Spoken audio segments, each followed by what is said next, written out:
አርሲ ላይ ሰው ሞቶ አያውቅም። የትግሬና የሐረር ኦርቶዶክሳውያን በአስቸኳይ የግብሩ ጉዳይና የጠቅላይ ሚኒስትሩ ንግግር ተቃውሞ ተበራክቷል። ድና ክብራት ቤተሰቦቻችን እንዴት አላችሁ? እንዴት ቆያችሁ? እንዴት ሰነበታችሁ? ይሄ መረጃ ጉልበት እንዲኖረው እንፈልጋለን። በደንብ አድርጋችሁ ላይክ በማድረግ ሼር በማድረግ እንድታዳርሱ እንሻለን። በዛሬ መረጃችን በቪዲዮ ጥንቅር በስፋት ከምንቃኘው ከዚህ ከምንመለከተው ጉዳዮች መካከል ሰበርና ወቅታዊ አጀንዳዎች በስፋት እናነሳለን። በተለይ ለኦርቶዶክሳውያንም ከፍተኛ የሆነ ጥንቃቄ ያዘለ መልእክቶችን ይዘን መተናል። ስለዚህ በደንብ አድርጋችሁ ማዳረስ እንዳይዘነጋ ውድ ኦርቶዶክሳውያን በደንብ ላይክ አድርጎ ሼር አድርጉ። እናንተ ችግራችሁ ላይክ አታድርጉ፣ ሼር አታድርጉ፣ መረጃውን አታዳርሱ። ድካም ብቻ ነው የሚመስለው የኛ ስራ። ያ ማለት ቢያንስ መረጃው ለመላው ዓለም መዳረስ ይችላል፣ ግን ደግሞ በእናንተ ላይክ እና ሼር ባለማድረግ አልጎሪዝሙ ባለማዳረሱ ምክንያት እዙ ይቀራል። ይህ ማለት ኦርቶዶክሳውያን ላይ የሚደርሰው ጥቃት፣ የታቀደው እቅድ፣ የደረሰው መረጃ በስፋት ለእናንተ የሚተላለፍበት ሚዲያ። ኦርቶዶክሳዊ ከሆናችሁ ክርስቲያን ከሆናችሁ መደገፍ ማገዝ ቀላል ስለሆነ ያን አድርጉ። ለምሳሌ ይህን ቪዲዮ ላሳያችሁ። የሆነ ልጅ ነው በጣም በዚህ እስልምናን የሚደግፍ ነው፣ እስላም ነው፣ ግን ደግሞ አላችሁ እንዴት ክርስቲያኖችን ለመግደል፣ ክርስቲያኖችን ለማሰቃየት፣ ክርስቲያኖችን ዋጋ ለማስከፈል ይሄደ ልጅ ነው። ላይክ አድርጉ ስንል እንደነዚህ አይነት ሰዎችን ልናጋልጥ ስለምንሻ ቪዲዮ ላሳያችሁ። አይ ኦርቶዶክስ ግማሹን በእስር ቤት ግማሹን በውጭ በጥይት ኦርቶዶክስ ካሁን በኋላ አለቀልሽ፣ ውሃ በላሽ። ግማሾቹ በእስር ቤት አፈር ድሜ ይበላል፣ ግማሹ በውጭ ደግሞ በጥይት በአብሪ ጥይት ግንባሩን ይመታል። ኦርቶዶክስ ጣፈንታሽ ካሁን በኋላ ነግሬሻለሁ። ግፍሽ ነው ግፍሽ ሞልቶ ከልክ ሲያልፍ በቃ መጨረሻው እንዲህ ነው፣ ወደ የማይመለስበት ይያልሽ። አርቲስቱን ፎከረ፣ ቲክቶከሮቹም የፎከሩ እና እፎይ የሚባል አባቱን ማያውቅ ዲቃላ አለ። እናቱ ጠላ ቤት ነው የወለደችው፣ የጠላ ቤት ሸርሙጣ ነበረች የእፎይ እናት። እንደነሱ ያኔት ፎከሩ፣ ዋጋ የለውም። ካሁን በኋላ በዚህ ሳይሆን በዚህ እየታረክ ተወርቃለህ።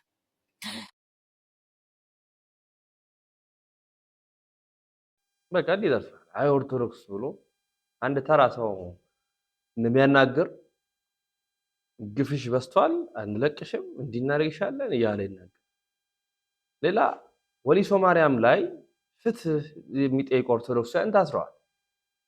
ያሉትን አሳያቸዋለሁ። ምን አሉ? ለምን ታሰሩ? አቡነ ዲዮስቆሮስ ያሰሩትን ታላቁ ቅርሳችን አይፈርስም ነበረ ጩኸታቸው። መጨረሻው ግን ምን ሆነ? መነኩሴው ተንደባለው ቲክቶኩን የተጠቀመ እንደፈለገ የሆነ ምን አላቸው? ይቅርታ ጠይቁ፣ የሰራነው ቪዲዮ ስህተት ነው በሉ፣ ቪዲዮን አውርዱ፣ ትፈታላችሁ የሚል መመጻደቅ፣ እብሪት ማለት ነው። አሁን እኛ የያዘን ክርስትና ነው እንጂ እናንተን ጎትቶ መውጣት ከብዶናል። ቢያንስ ሃይማኖት ይዞናል። ቢያንስ መሰረታዊ የሆነ የቤተ ክርስቲያን እምነት አስተምሮ ይዞናል እና እንዲህ ደርሰዋል። እኚህን መረጃዎች ነው የምናቀርበው። አሁን ወጣቶችንና መነኩሴ ያለውን ነገር እንስማ። ከመንግስት ጋር አታጋጩን። መንግስት ቅርስ አፍርሱ አላለም። ታሪክ የሚያፈርሱ ይፈርሳሉ። መቅደሳችንን አታፍርሱብን። አቡነ ሳዊሮስ መልስ ይስጡን። በስማችሁ የሚነግዱትን አስቁሙልን። ይህን ጉድ ሁላችሁም ባለማተቦች መስማት አለባችሁ። ወሊሶ ቤተሳዳ ቅድስት ድንግል ማርያም ቤተክርስቲያን ብፁዕ አቡነ ዲዮስቆሮስ ያሰሩ ቤተክርስቲያን ማለት ነው እንደ ፈረሰች ታውቃላችሁ። እንዳይፈርስ ብለን ሁላችንም ጮህን ነበር። አስተዳዳሪው በጉልበታቸው አስፈርሷል። ልጆቹ ደግሞ አይፍረስም፣ ቅርሳችን መፍረስ የለበትም ብሎ የጠየቁት ልጆች እንዳሳሰራቸውም ታውቃላችሁ። እነዚህ ልጆች ትናንት ሽማግሌዎች ፍርድ ፖሊስ ጣቢያ ልክና ምን ይላቸዋል? ይቅርታ ጠይቁ፣ የሰራችሁ ቪዲዮ አውርዱ፣ ትክክለኛ መረጃ አይደለም ብላችሁ ይቅርታ ጠይቁና ትፈታላችሁ ብሎ ልጆቹ ጋር ሽማግሌ ልካል ማለት ነው። ይሄን የሚያደርገው ደግሞ ማን ነው? አስተዳዳሪ ነው። ልጆቹ ደግሞ እኛ እውነት ነው ያዝነው፣ ቅርሳ ፍርሳል፣ ይቅርታ አንጠይቅም። በዚህ ምክንያት ልጆቹ እስከዛሬ አልተፈቱም፣ እስር ቤት ነው ያሉት። ይሄን ህዝቡ ይስማ። በቃ ጉድ ነው ይሄ። አስባችኋል? ምን አይነት አውሬ ጨካኝ እንደሆነ ማለት ነው። ፖሊስ ጣቢያ ድረስ ሄዶ እንደዚህ ካላረጋችሁ ይላል። ተልኮ ምን እንደሆነ ያናቅም። በቃ ስለዚህ ሁላችሁም ባለማተቦች ለነዚህ ልጆች ድምጽ ሁኑ። ልጆቹ መፈታት አለባቸው። ቅርጹ ኦልሬዲ አፍርሶታል። ልጆቹ ግን ከእስር መውጣት አለባቸው። ሁላችሁም ድምጽ ሁኑ።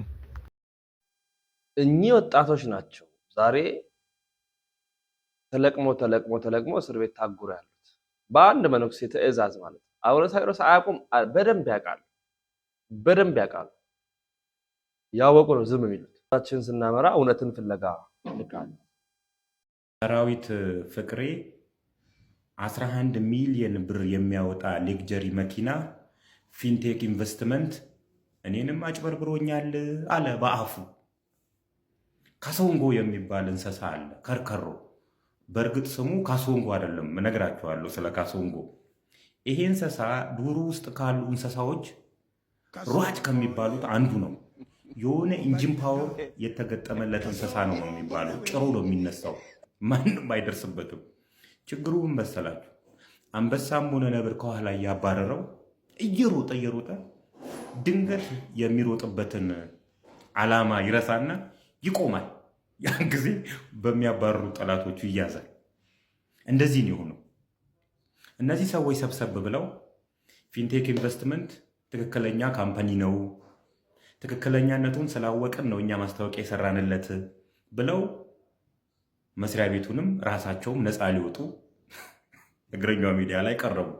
ድንገት የሩጫቸውን ዓላማ ረሱትና ራሳችንም 11 ሚሊዮን ብር የሚያወጣ መኪና ተበልተናል እስከ ማለት ደረሱ ማለት ነው። ስለ ካሶንጎ ልንገራችሁ። ካሶንጎ ከርከሮ አይደለም። ካሶንጎ ከኮንጎ ወደ ናይሮቢ ኬንያ ከተሰደዱ የኮንጎሊዝ ሙዚቀኞች መካከል አንዱ ነው። ካሶንጎ ከሙዚቃ ቡድኑ መካከል ድንገት ይጠፋል። ሲጠፋ እነዚህ የሙዚቃ አባላት ሊፈልጉት ይነሳሉ። ላይክ ሼር ማድረጉን እንዳትረሱ። ይፈልጉት ይነሱና እሱን ሳይሆን ሚስቱን ያገኟታል። ከነሱ ግሩፕ ከጠፋ በኋላ አግብቶ ወልዷል። ነገር ግን እዛም ከሚስቱ ጋር እያለ እንደገና ጠፍቷል። ሚስቱም የት እንዳለ አታውቀው። ይፈልጉታል፣ ያጡታል። አንድ ሀሳብ ይመጣላቸዋል። ለምን በሙዚቃ አንፈልገውም? ካሶንጎ ዬ ውንበሪ ነጋ፣ ካሶንጎ ሚስትህ ናፍቃሃለች፣ ልጆችህ እየጠበቁህ ነው፣ የት ነው ያለኸው እንደማለት ነው። ከዚህ ሙዚቃ ከወጣ በኋላ ካሶንጎን ሳይሆን ካሶንጎ የተቀበረበትን ቦታ አገኙት። ካሶንጎ ሞቶ ነበረ። እኛም እውነት ከሌለች ቢያንስ የተቀበረችበት ቦታን እስከምናገኝ ድረስ እንፈልጋታለን። ስለዚህ ከፊንቴክ ኢንቨስትመንት ጋር በተገናኘ የሰራዊት ፍቅሬን ጉዳይ ነው በስፋት ያነሱ። እኔም በሚሊዮን የሚቆጠር መኪናን ተበልቻለሁ እስኪል ድረስ ደርሷል ማለት ከካሶንጎ ጋር አገናኝቶ ወንድማችን ተናግሯል።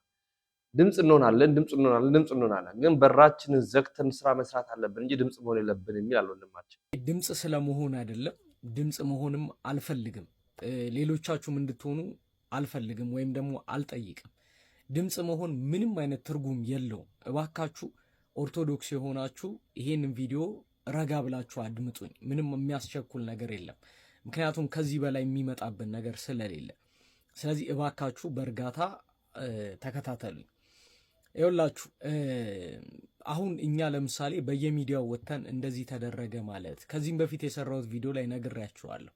የተለያዩ ነገሮችን ማውራትና መናገር አሁንም ልንገራችሁ ምንም ለውጥ አያመጣም፣ ለውጥም አታመጡ። በወሩ በቀጣይ በሁለት ወሩ ይሄ ጉዳይ ይደገምላችኋል። በእርግጠኝነት ሆኜ ነው ምነግራችሁ።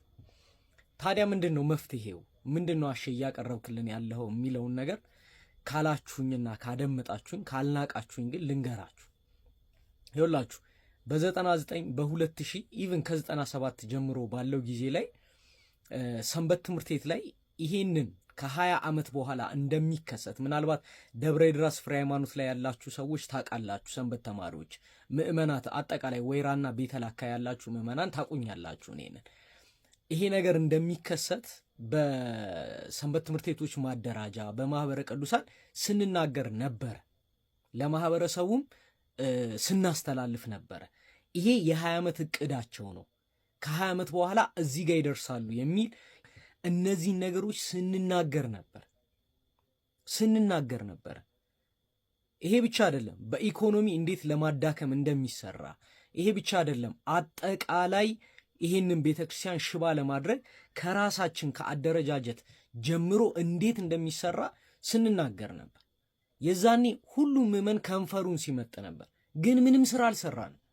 ምንም። ዛሬ ውጤቱን እያጨድን ነው። አሁንስ ምንድነው ማድረግ ያለብን? በሚዲያ ላይ ወጥተን ስለጮህን የውስጣችን መድማት ወይም የውስጣችን ማዘን የተወሰነ ሪሊፍ ሊያገኝ ይችላል። ምክንያቱም ሶሻል ሚዲያ ፕሬዠር ቫልቭ ነው። ግን ያ አይደለም አሁንም የሚሰራው። ይኸውላችሁ እዚህ ሚዲያ ላይ ምንም አንሰራም፣ ምንም አትሰሩ። ሰንበት ትምህርት ቤቶች አላችሁ ወይ? አሁን ማህበራት ጉዞ የምታዘጋጁ አላችሁ ወይ? አሁን ሰበካ ጉባኤዎች አላችሁ ወይ? አሁን ካህናት አላችሁ ወይ? አሁን ይሄንን ቤተክርስቲያኗ የተዋቀረ ጥሩ ስርዓት አላት፣ ጥሩ ሲስተም አላት። ከህፃናት ጀምሮ የምታቀድበት የምታስተምርበት እነዚህ ጥቃቶች እንዲቆሙ የምታደርግበት አሰራር ሂደት አላት። ለምንድን ነው ያንን ተመልሳችሁ የቤት ስራችሁን የማትሰሩት? የማንሰራው ለምንድን ነው? ሶሻል ሚዲያ ላይ መጣን፣ እሺ እኔ ጮኩኝ አትግደሉን ምናምን፣ በቃ ከዛ ወደ ቤቴ ሄድኩኝ፣ ነገ ወደ ስራ ሄድኩኝ፣ ነገ ደግሞ እየሳኩኝ ምን እያልኩኝ ቪዲዮ ሰራለሁ። ተግባብተናል አይደለ? ይሄ ትክክል አይደለም፣ ትክክል አይደለም። በዚህ አይነት መንገድ ልናስተካክለው አንችልም ቤተሰብ። ስለዚህ እስቲ የሆነ ማዕከላዊ በሆነ አደረጃጀት፣ ቅድም እንዳልኳችሁ ቤተክርስቲያኗ የራሷ አደረጃጀት አላት። በእነዚህ አደረጃጀቶች እኛ ደግሞ ለቀጣይ ዓመታት መስራት የሚገባንን የአጭር ጊዜ እቅድ፣ ይሄ ነገር እንዲቆም እነዚህ ምዕመናንን አለንላችሁ የምንልበት ወደዛ ጉዞ ተዘጋጅቶ ሄደን የምናጸናበት የምናበረታታበት፣ ገብቷችኋል? ትንሽ እንዳልሆንን ብዙ እንደሆንን የምናሳይባቸው ብዙ መንገዶች አሉ። ስለዚህ ከአጭር ጊዜ እስከ ረጅም ጊዜ ማቀድ ያስፈልጋል። እኛ የተጠመድነው ምንድን ነው? እገሌ በማስታወቂያ ብር ሰበሰበ፣ እገሌ ጉዞ አዘጋጃለሁ ብሎ እንደዚህ ያደረገ ምናምን፣ እርስ በርስ ትባላለ። በቃ ሌላ ይሄ እኮ ነው እኛንም ከቤተ ክርስቲያን ከአገልግሎት እንድንወጣ ያደረገ። ግን ውጤቱን እያየ ነው። ስለዚህ እባካችሁ ድምፅ ድምፅ ድምፅ አትበሉ። በቃ ምንም አይሰራም፣ ምንም ትርጉም የለው። ምን ትፈጥራለህ? ምንም አታመጣም። ስለዚህ ቁጭ እንበል፣ የአጭር ጊዜ እቅድ አውጣ፣ የረጅም ጊዜ እቅድ አውጣ። በትክክለኛ መንገድ ማስተማር ያለብንን ማስተማር፣ ወደ ሃይማኖት መመለስ ያለብንን መመለስ፣ በጸሎት መበርታት ያለብንን ምህላ መያዝ ያለብንን እያንዳንዱን ነገር ከስነ ምግባር የወጣን ወደ ስነ ምግባር እየተመለስን ወደ እናታችን እቅፍ እየመጣን መሄድ መቻል አለብን። ይሄንን ካላደረጋችሁ ምንም አይነት ለውጥ አታመጡም። ተስፋ ቁረጡ። አሁን እኮ ይሄ ብቻ እኮ አይደለም። አሁን መገደል ምናምን ብቻ መስሏችኋል? ቀጣይ 3-4 ጄኔሬሽንን የምታጠፋበት ብዙ አይነት የግሎባላይዜሽንን በለው የምንም አስተምህሮች እየገቡልን። አሁን እንደ መብት ነው ሰው እየተከራከረ ያለው። አሁን ልክ እንደ መብት ይሄን ባደርግ ምን አገባህ የሚል ትውልድ ተፈጥሯል። ለምን? እናንተ፣ እኔ፣ ሁላችንም የቤት ስራችንን ስላልሰራን። መቆሚያው መቼ ነው? በርህን ዝጋ፣ ቁጭ በል፣ ተመካከር፣ እቅድ አውጣ። ይሄንን ነው ማለት የምችለው። ስለዚህ ባካችሁ ድምፅ መሆን የሚባል ነገር አታምጡት። ድምፅ ምን ይሰራል? ጮክ ምን ታመጣለህ? ቆርቆሮም ይጮሃል፣ ጅራፍም ይጮሃል፣ ማይክራፎንም ይጮሃል። ይቅርታ በር ዘግተን ካልሰራን የ20-30 ዓመት እቅዳቸውን ነው ተግባራዊ ያደረጉ ያሉት። አሁን ኦፊሻሊ መጥቶ በአንድ ጀንበር የሚቀየር እውነት የለም። በር ዘግቶ መስራት ነው ያለው። ጠቅላይ ሚኒስትሩን ይቀለዱብን ነው ይላል አንድ ልጅ። አብይ አህመድ ሙድ እያዘብን ነው፣ ማርያምን ሙድ እያዘብን ነው። በህይወታችን እቃቃ እየተጫወተ እቃቃ ደርድሮ እንዲህ ጭቃ እያቦካ እየጠፈጠፈ ነው እየተጫወተብን ያለው። መድኃኔዓለምን ህዝቡ የግብር ነገር ምርር ብሎታል። እኔ በዚህ ላይ ሰርቼ ይለወጣል የሚል ምንም አላማ የለኝም። ራሴን የማጥፋት እቅድ ነው ያዝኩት። ለምን አብይ አህመድ እንደው ለየትኛው ህዝብ ነው ይህን ኮሪደር የምታለማው? ይህ ከሌላ ፕላኔት አንጥቶ ሊያኖርበት ነው ሰው መሰለኝ። ማርያምን ሆይ ለምን ታሰቃየናለህ? ለምን አትተውንም? ኃይለ ማርያም ምን አረግን? ለአውሬ አሳልፈ ሰጠኸን። እንዲህ ይሄ እስኪ ይሄንን ልብላው እስኪ አብይ አህመድ ይሄ ምግብ ይሆነኛል ማንጎ ለምን አትተክልም እስኪ እንደው በፈጠረ አታሰቃይን በህይወታችን እስኪ ይሄ ኑሮ ይሆነኛል አልተንፍስ ኦክሲጅን ነው ብለህ መልስ ልትሰጠኝ እንዳትሞክር አልተንፍስ ጭጭ ልበል አያገባህም እስኪ ለምን ለየትኛው ህዝብህ ነው ይሄንን የምታለማው እኛ ባንተ ተሸማቀቅን መንግስታችን ነህ ብለን ለመናገር እንኳን አፈርን እባክህን ምን ያደርጋል አንተ እንደዚህ ያለማኸው እዚህ ጋር ህዝቡን ዝቅ ብለህ ካልተረዳኸው በህዝብ ገንዘብ እኮ ነው ይሄ እየተሰራለው እንደዚህ ዘንጠህ የምትሄደው እኮ በህዝብ ገንዘብ ነው በቀን 1000 ብር ሰርቶ የሚያድር ህዝብ 100,000 ብር ግብር እየጣልክበት እንዴት ነው የሚኖረው ህዝቡ እባክህን ተስፋችንን ያጨለምከው በእውነት ተስፋ የለኝም እኔ አሁን ከሀገር የመውጣት ተስፋም ነበረኝ ሰርቼ የመለወጥ ተስፋም ነበረኝ ሀብታም የመሆን ተስፋም ነበረኝ ምንም ነኝ አሁን ላይ ከንቱ በቃ ዝም ብሎ ነዋሪ አለቡላ በለኝ በቃ እግዚአብሔር በህይወታችን ተጫወት ከቃቃ መኖር አልቻለም ደሃ ህዝቡ ማብራት የማየት ሱስ የለበትም ከድሮም ማብራት እያየን ያደግነው ህዝቡ የዘይት ችግር ነው ያለበት ህዝቡ የፍርኖ ዱቄት ችግር ነው ያለበት ህዝቡ የመኮረኒ ችግር ነው ያለበት ህዝቡ የፓስታ ችግር ነው ያለበት እያንኳኳህ በየሰው ቤት ምን ጎደላችሁ በላቸው ይነግሩሃል እስኪ በቃክ እባክህ አብይ አህመድ እንደ ልጆችህ ያን ህዝብ እቤትህን ፏ አድርገህ አዘንጠህ እያኖርክ አትቸገር አንተ ምን አለብህ ወጣህ አታይ ከሀገር እንውጣ ስንል በዚህ ጦርነት እንዴት እንውጣ በኪነ ጥበብ እኮ ነው ያኖረን መድኃኔዓለም እንጂ ስንት ተስፋ የቆረጠ ህዝብ አለ ከኔም ጨምሮ ስንት እባክህን በቃ ተወን ካልቻልክ ካቅምህ በላይ ከሆነ ለሚችለው አሳልፈ ስጥ ያስተዳድረን እውር ለምን አይመራንም መድኃኔዓለም መለስ ምን አረከን ኃይለ ማርያም የሥራህን ይስጥ ኃይለ ማርያም ይሄ ሁሉ ያንተ ጦስ ነው ማን አሳልፈ ስጣለክ ለምን ሰጠኸው አረርንኮ ተቃጠልንኮ መድኃኔዓለም እሱ መልኩን አሳምሮ ተኩሎ ይወጣል እዚህኛ ገርጥተን እዚህ በዋቃችንን ከፍተን እንኖራለን ወጣቶቹ ጫፍ ደርሶባቸዋል ተቋሟቸው ይው የብቻ ሳይሆን ጥቃቅንና አነስተኛ ላይ ያሉት ራሱ እንዴት ባለ ሁኔታ ውስጥ ስብሰባ ውስጥ ሆኖ እንደጮህ እንካል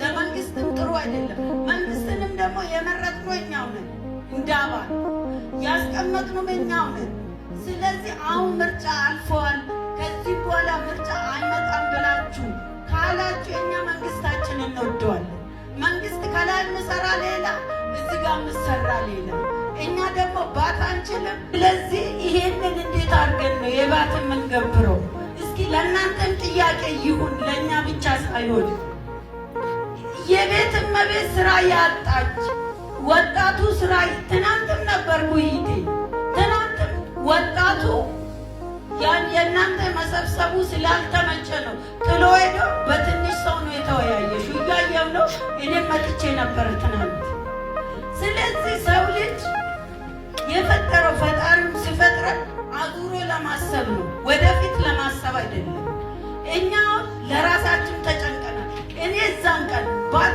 ባታውጡ ከተባለ ነው ድንጀምረ ተኝቼ አላውቅም አንድ ቀን እንቅልፍ አይወስደኝም ለምን ብትይ ባት ማውጣት ማለት ከባድ ነው ትልቅ ግብር ነው እኛ ሰልባሽ ጠግነን የምንሸጠው ሰዎች የቀን ገቢ 5,6,500 ብር እንዴት ሆኖ ይሄ ይሆናል አነስተኛ እንኳን መኖር የማይችልበት ደረጃ ደርሷል ከጊዜ ወደ ጊዜ ጩኸቱ ከፍተኛ ሆኗል ሌላው ለኦርቶዶክሳውያን ከፍተኛ ሆኑ ጥንቃቄዎችን እንነግራቸዋለን ከዛ በፊት ግን አርሲ ላይ ኦርቶዶክሳውያን ሞተው ነበርና አቤል ተብየ ዲያቆን ሐሰተኛው ማለት ነው ማንንም የሞተ የለም ሲል ነበር ራስህን ዲያቆን አቤል ነኝ ብለህ የምትጠራው ሰው አንዱ ምረጥ አትቀላውጥ አርሲ ላይ ሰው ሞቶ አያውቅም ይሄንን በደንብ አስረግጬ ነው የምነግርህ ውሻን ውሻ አካፋን አካፋ ዶማን ዶማ ሁለት እግር ያለኝ ክብሩ ሁለት ዛፍ አይወጣም ፓስተር ዮናታን ማን ታውቃላችሁላችሁ በማን ነው የሚደገፈው ታውቃላችሁላችሁ ዲያቆን ነኝ ይላል እዚህ ፓስተር ዮናታንን ፕሮግራም ያሳውቃል አሁን የምገኘው በአዲስ አበባ አዲስ ኪዳን ካህናት ቤተክርስቲያን መልካም ወጣት 2018 ሰልጣኝ ተማሪዎችን ለማስመዝገብ የተለያዩ ፓስተሮች ጋር ቪዲዮ ይሰራል አንድ ኦርቶዶክሳዊ ሊገኝበት የማይችለው ቦታ ላይ ተገኝቶ አንድ እግሩን እዛ አንድ እግሩን እዚህ ያደርጋል ቀን ሲወጣ አንተም ካንተም ጀርባ ያሉት ጀሌዎች ዋጋችሁን ታገኛላችሁ። በጴንጤ ሙዚቃ እሰይ የልቤ ደረሰ ምርኮዬ በሱ ተመለሰ ሲጽፍን ሻሽላላ የኢትዮጵያ ኦርቶዶክስ ተዋሕዶ ቤተክርስቲያን ከራሱ አስተምህሮ ውጭ ያንን ነገር እንዲያደርግ ትፈቅዳለች? አትፈቅድም። ስለዚህ ምን እያደረገ ነው? በኦርቶዶክስ ማሊያ ለጴንጤ ለተሐድሶ በመጫወት የራሱን የኢትዮጵያ ኦርቶዶክስ ተዋሕዶ ቤተክርስቲያን ተወካይ በማድረግ ዲያቆናት እንደዚህ ናቸው በማለት ቤተክርስቲያኗን የሚያሰ እንዲህ አይነት ሰዎች ናቸው ያሉት። በተለይ ፕሮቴስታንቱ ቤተ እምነት ከጦርነት ጋር በተገናኘ ከሞት ጋር በተገናኘ እሳቤው ምንድን ነው የሚለውን ደግሞ ወንድማችን አቤል አቡና እንዲህ ይላል።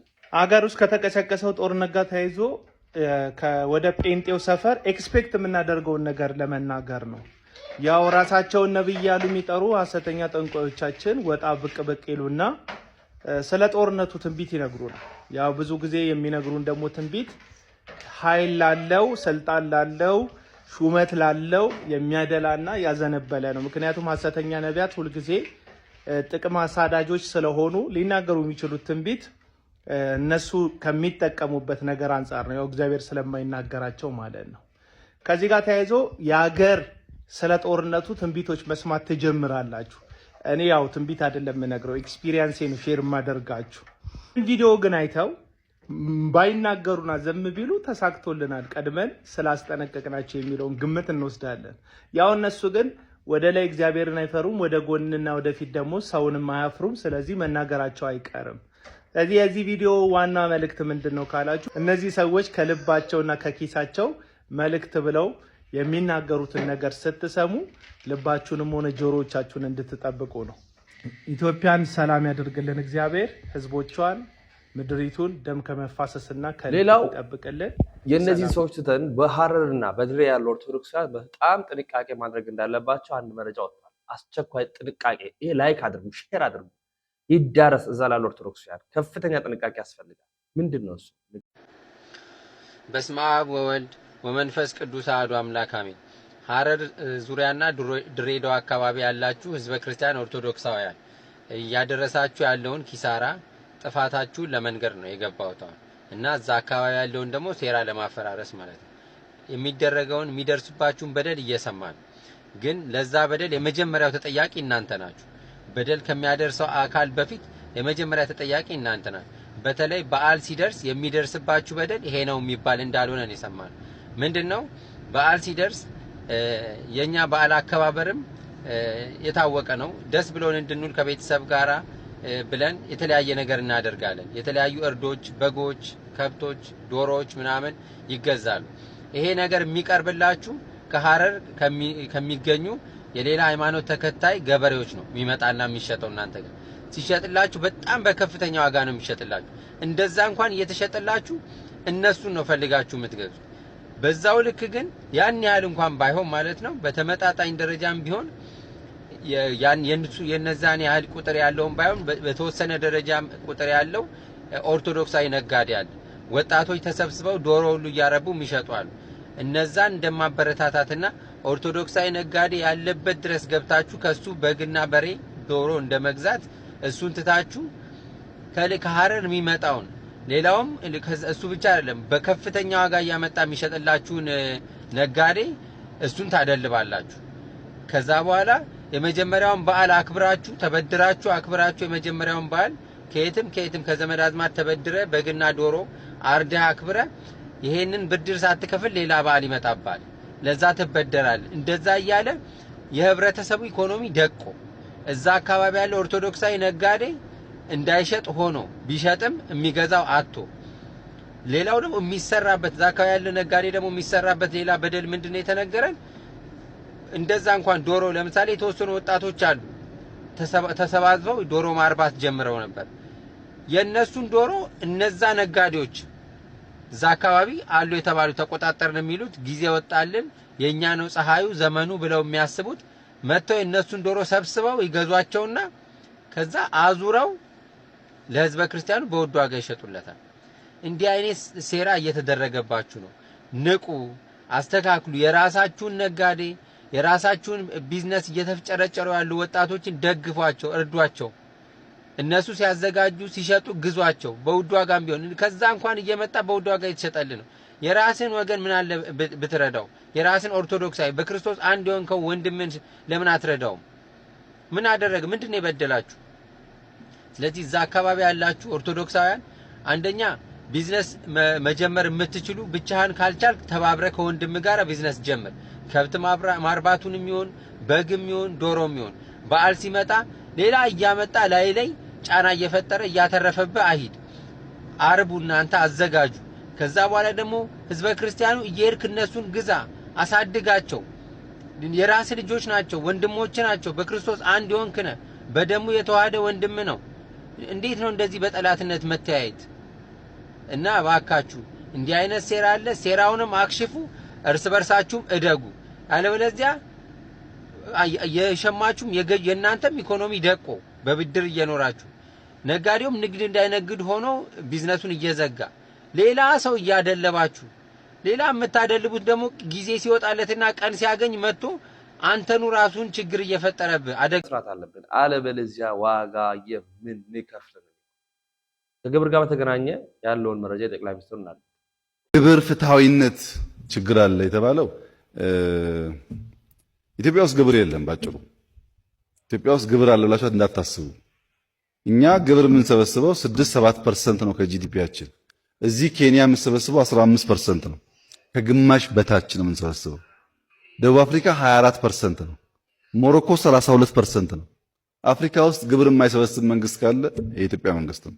ኢትዮጵያ በተለይ ከአፍሪካ ከምስራቅ አፍሪካ ደሞዝተኛ በከፍተኛ ታክስ ከምታደርግ አገር አንደኛ ናት። ከኬንያና ኢትዮጵያ አሁን ኦልሞስት ተመሳሳይ ጂዲፒ ነው ያለነ። ኬንያ ኦልሞስት ወደ 25 ትሪሊዮን ብር አካባቢ ይሆናል። እኛ ወደ 18 ትሪሊዮን ብር አካባቢ ነው። እነሱ 140 ቢሊዮን ዶላር ናቸው። እኛ 125 ቢሊዮን ዶላር አካባቢ ነው። ሶ እነሱን እንኳን ስትመለከቺ ኢትዮጵያ ውስጥ አንድ ዜጋ 2000 ብር እና ከ2000 ብር በላይ ሲያገኝ የኢትዮጵያ መንግስት 15 ከመቶ ይወስዳል አይደለ? ኬንያ ግን 28000 ብር በወር አንድ ኬንያዊ ሲያገኝ እስከ 28000 ብር ድረስ የኬንያ መንግስት አይወስድበትም። ከ28000 ብር በላይ ሲያገኝ ግን ከ10 ከመቶ ይወስዳል። እኛ ጋር የኢትዮጵያ መንግስት 14 ከመቶ 14000 ብር 14000 ወይ 14500 ብር ስታገኝ ወይም ከዛ በላይ ስታገኝ 35 ከመቶ ይወሰዳል። ኬንያ 960 ሺህ ብር ስታገኝ ነው በወር 35% የሚወሰደው። ሶ ከዛ አኳያ ስታይ አይ ቲንክ እዚህ ጋር አይ ቲንክ በተመጣጣኝ የሆነ የታክስ የመጣል አዝማሚያ ነው ያለው። ሶ ከነዚህ አኳያ ስትመለከቱ በተለይ በደሞዝተኛው አካባቢ ላይ ያለው ነገር እንደገና መታየት ያለባቸው ነገር ናቸው። ምን ያህል ግብር እንደምንከፍል በፐርሰንት ሰልቶ ምን ያህል እንደሚመጣብን ነው ይሄ ነገር ይሰማል። ሌላው እንድታደምጡ ወይም እንድናይ የምፈልገው ከዚህ ከነጻነት ወርቅነህ ጋር በተገናኘ ነው። እህቶቹና ወንድሞቹ ታስረዋል ተብሏል። መረጃውን እናያለን። የአርቲስት ነጻነት ወርቅነህ እህትና ወንድም በፌዴራል ፖሊስ ቁጥጥር ስር ዋሉ። የተወዳጁ አርቲስት ነጻነትን ህልፈት ተከትሎ እህቱ መሰረት ወርቅነህና ወንድሙ ወንደሰን ወርቅነህ በተለያዩ ሚዲያዎች ላይ በመውጣት ከወንድማቸው ህልፈት ጋር በተያያዘ የተለያዩ ግለሰቦችን ሲወነጅሉ መቆየቱ ይታወቃል።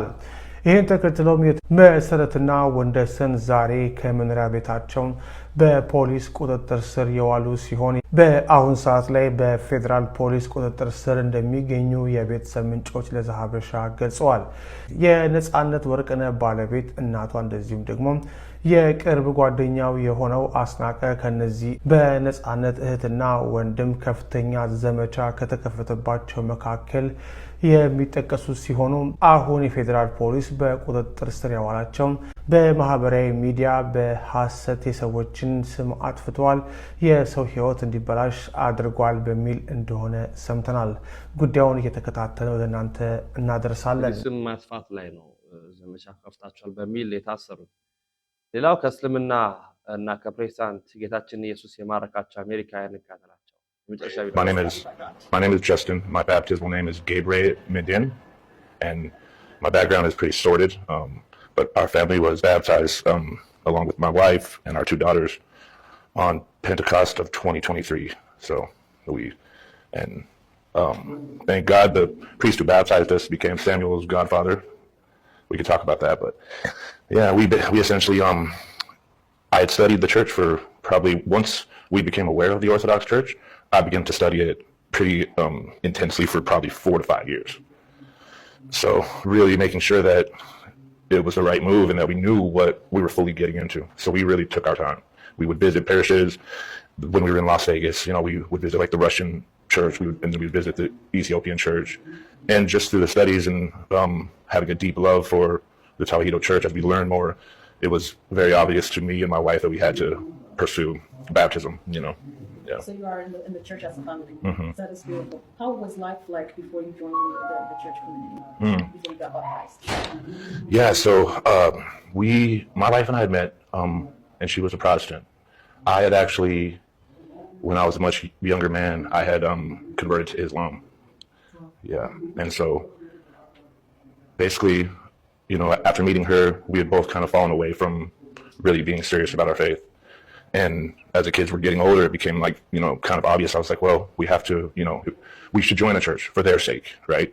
And like I said, joining Islam, I was young and had been around certain people that kind of helped lead me in that way.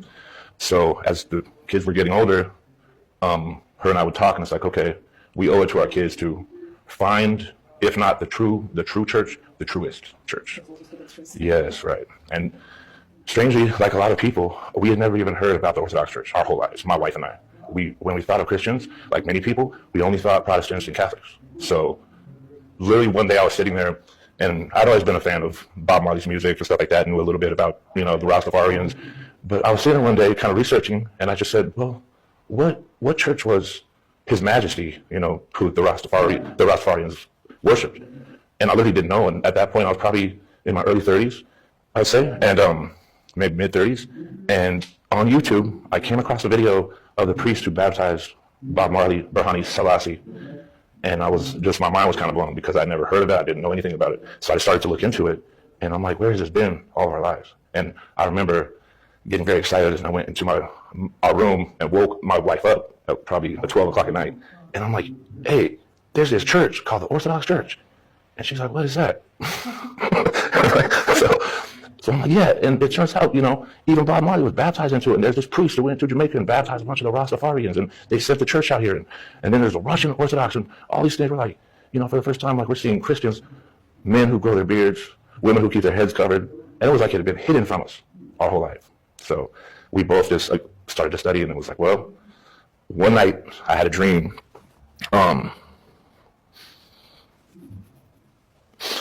Excuse me. I had a dream, and I was sitting on a mountaintop in Ethiopia. I knew I was there, and I was surrounded by these young deacons and priests.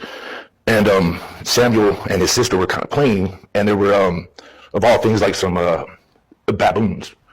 And I'm kind of worried about them because it's on this kind of mountainside. And the priests and the deacons are telling me, don't worry about it. They're safe. And they're just kind of playing, and they're just throwing water on me as I'm just weeping. So after that dream, I woke up. My wife told her, she was like, let's go. Then we just started to, attend. Yeah. So after some years of study to make sure we knew exactly, we didn't want to go in there not knowing anything. So we're like, okay, what's the difference here between, at first we just thought Orthodox was Orthodox. We didn't realize the, Chalcedonian, split and everything else. So it's like, okay, well, we got to, የተወዳጅ ቤተሰቦቻችን የዛሬ ቪዲዮ መረጃችን ይህን ይመስላል። በሌሎች መረጃዎች እንመለሳለን። እስከዚያው ድረስ ተሰነባበትን።